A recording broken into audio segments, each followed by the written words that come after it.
Hello, friends. This is Dave Hurwitz, executive editor here at ClassicsToday.com.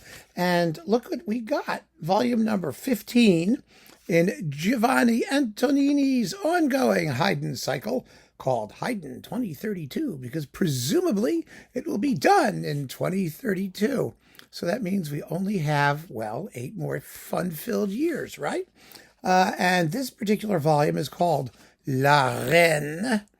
So it has the symphony subtitled La Reine. Get it? Yes, the Queen of France. It's one of the Paris symphonies. Number 85. Yeah, that's the one. Number 85. And it's really a beautiful work. You know, it starts with what's like a French overture. You know, it's one of these sort of pompous march things in dotted rhythms that goes da-dum, ba-dum, ba-dum, ba-dum, ba-dum, ba-dum, like that. And then there's a fascinating first movement that's entirely monothematic. In other words, it has one main theme and everything derives from that. And it's just, when we get to the Haydn Symphony Crusade and Symphony number 85, you're going to love it. But also, the second movement is where the symphony got its title from, because it's a folk tune, a French folk song, called something like Le Jeune Fille et le Jeune Lisette, or I don't know, something like that. And it was supposed to be the favorite of Marie Antoinette, of Let Them Eat Cake fame. She loved Haydn, and she loved these things because she was the sister of the emperor, the Viennese emperor. Remember that? Remember the scene in Amadeus where the emperor is saying, well, my sister Antoinette says, remember that? Yeah, okay. That was the Antoinette. So anyway, it begins with La Reine, and we also get, Symphony number 62.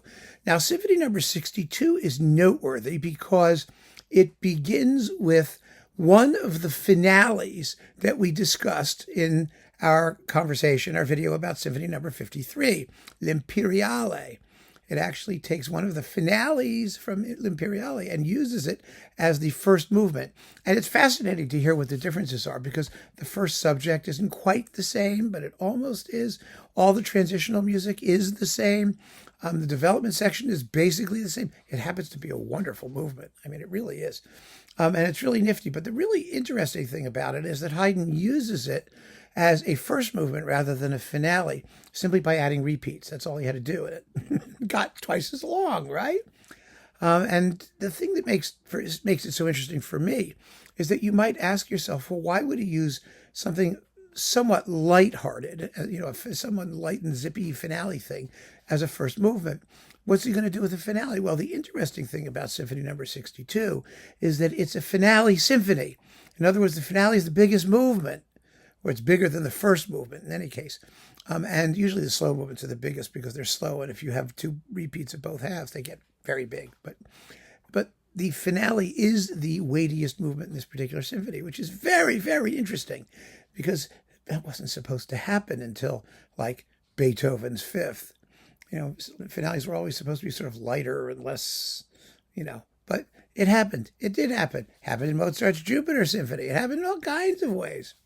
So this is a finale symphony, and I have to give Antonini credit. He gets it. He gets it. The finale is really powerful.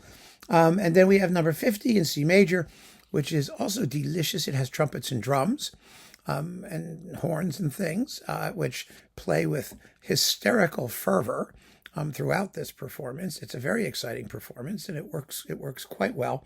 And all three performances are very good, because, as you know, Antonini has had his ups and he's had his downs. Most of the downs come with Il Giardino Armonico, actually, because this is the Kammerorchester Basel, which is a little bit larger and maybe a little bit more normal in the way they play. I don't know. I still think, especially in the slow movements, it would be so much nicer to just have some generalized sweetness of string tone. Whether you do it with vibrato or something else, I don't care how you get there, but you got to get there. One of the things that the period instrument movement has done, and I've said this before about this music, they've done wonderful things. They have, in terms of trusting the composer to have the right balances and to have trumpets and drums with real cutting rhythms and, lively tempos, although sometimes they're crazy. but when they're not crazy, they work really well. Um, but they uglify the tone. They do. They rough it up. They rough it up deliberately, and I don't know if that's really the way to go. The way to do it. Yes, I want to hear big climaxes. I want to hear big dynamic range. I want to hear all of that excitement. But you can do it while still playing beautifully. I truly believe that. You don't have to make the strings sound so nasty sometimes. That's just a generic observation. Of their kind, these are really first-class performances. They really are.